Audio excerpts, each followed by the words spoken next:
vos mismo lo explicaste por qué seguimos trascendiendo, digamos. Eh, Hablabas también de la importancia del amor en lo que es la historia del ser humano como especie. Hablando de amor y enlazando con tu amor a la historia, ¿cómo nace, cómo es ese Facundo que se empieza a interesar por algo tan profundo, detallado, pero a la vez que no es para cualquiera, digamos? Claro, no.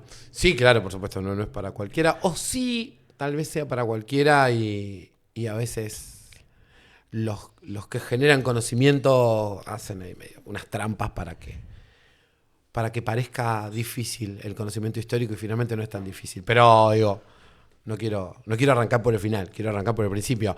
Mi familia, en mi casa, la historia es una permanencia. Mi mamá, mi vieja, es historiadora y docente de historia toda su vida.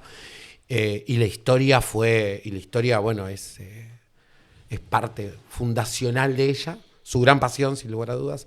Y mi papá, que no estaba vinculado a la historia desde lo laboral o desde lo profesional, pero mi viejo era tal vez aún más apasionado por la historia que mi mamá. Entonces nací y viví desde que tengo uso de razón en una casa donde la historia estaba atravesada por todas partes. Y algo que me parece muy importante o muy significativo para explicar tal vez el porqué, mi gusto por la historia, tiene que ver con que nunca me fue impuesto. A mí nunca me impusieron la historia como, Claro. bueno, lo que debe ser es la búsqueda de la historia. No, yo siempre, mis dos hermanos y yo, siempre tuvimos como mucha libertad en eso. Eh, pero lo que yo sí, evidentemente, siempre noté es identificar la pasión y la alegría en ellos dos, en mi vieja y en mi viejo, la pasión que se despertaba en ellos por el, el estudio de la historia y sobre todo en la divulgación histórica. Un poco lo hablamos hace un ratito cuando estábamos tomando un mate, ¿no? Esto de. Yo creo que eran divulgadores. Esto Claro. cuentan la historia.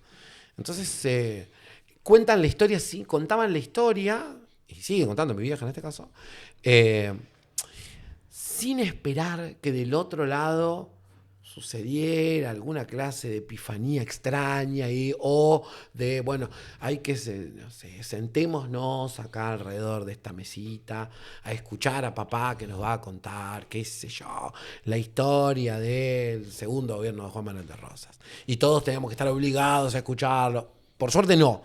Y creo que al revés, creo que lo que yo vi fue a dos personas apasionados por eso,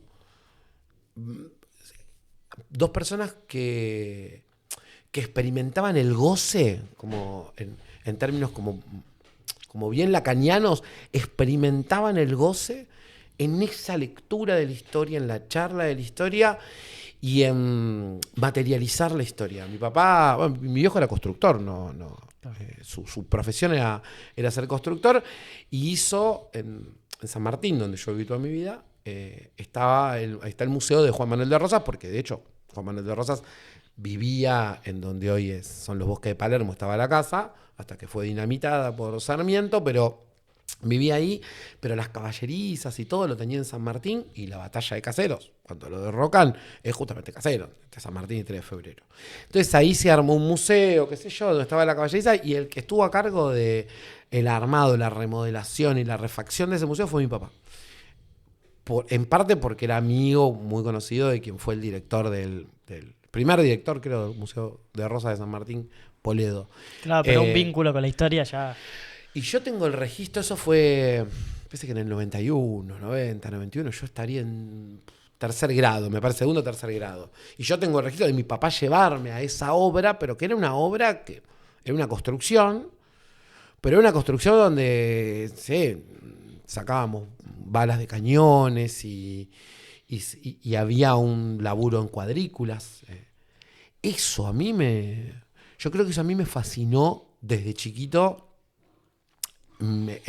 esa, digo, esa pasión por la historia, porque finalmente es la mejor herramienta para entender el futuro, sin lugar a dudas. Es las dos herramientas más importantes para entender el futuro son la historia y los pibes, digo, la gente joven. Ahí, digo, el futuro está ahí. No es que el futuro está ahí como en términos medios de verdad, una verdad media tonta, sino como una verdad más profunda. El futuro anda, para comprender el futuro hay que comprender lo que pasó y hay que comprender, hay que tratar de entender cómo piensan los pibes. Y ahí, con esas, digo, si uno logra armar ahí como un maridaje, bueno, ya sabes qué va a pasar en la vida, ¿no?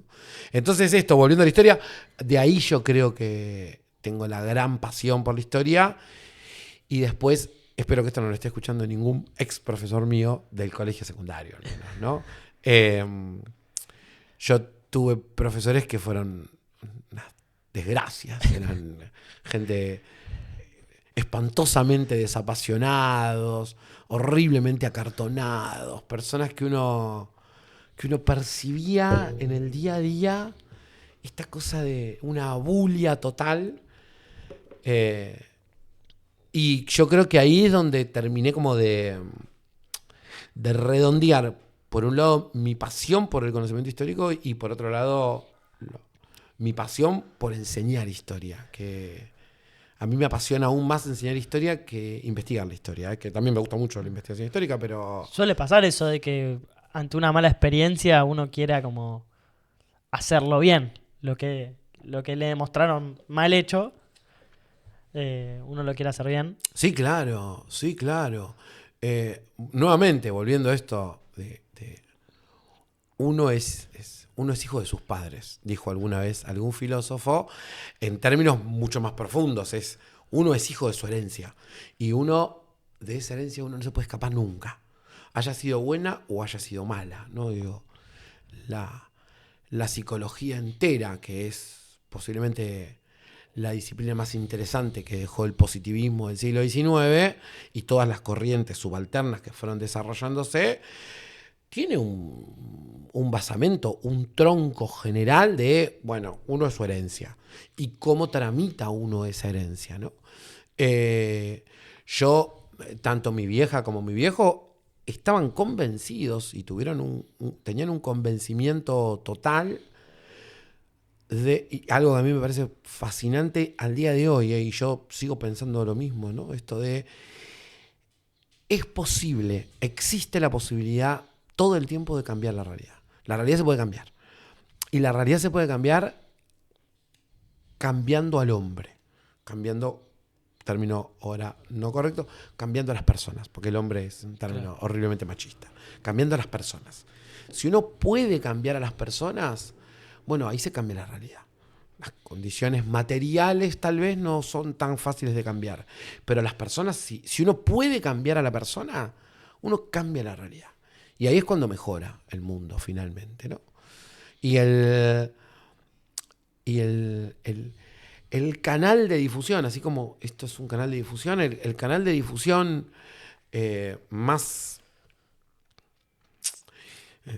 mejor organizado es la escuela, finalmente. Y si ese canal de difusión, donde uno puede no enseñar necesariamente los contenidos, porque después de los contenidos, no sé yo, a algunos les gusta la historia, a otros les gusta la matemática y a otros les gusta la educación física, da lo mismo lo que les guste. Pero a mí lo que me parece es que lo que no puede pasar nunca jamás es que quienes tenemos o quienes estamos trabajando en eso no le demostremos a las personas, a los pibes, qué sé yo, la pasión, digo, que uno está apasionado por lo que hace. Porque si uno está apasionado por lo que hace, después da lo mismo si estamos hablando de álgebra. Magia negra para mí es la matemática. No entiendo nada de matemática. Pero sin embargo uno diferencia cuando ve a alguien apasionado o no. Me parece que ahí hay algo, ahí hay también, ¿no? Digo, como una gran pista de para qué sirve el conocimiento, ¿no? Esto, para mostrar la pasión, ¿no? Mi vieja y mi viejo, los dos, estaban y están convencidos, mi mamá ahora, convencidos de eso, ¿no? Digo, de que la realidad se podía transformar. Bueno, eso es... Yo creo que ahí en todo eso está la pista de por qué me apasiona la historia. Yo, si tengo que pensarlo, medio que anda por ahí y la educación es historia, finalmente también, ¿no? Esto para que vengan acá, me esperen en la puerta matemáticos con tenedores gigantes y antorchas para matarme, claro, yo haciéndome el cocorito con la historia y dejo de lado la matemática, pero bueno, yo hablo de ya traeremos un matemático. Por el amor de Dios, Y claro, que, sí. que se venga a lucir.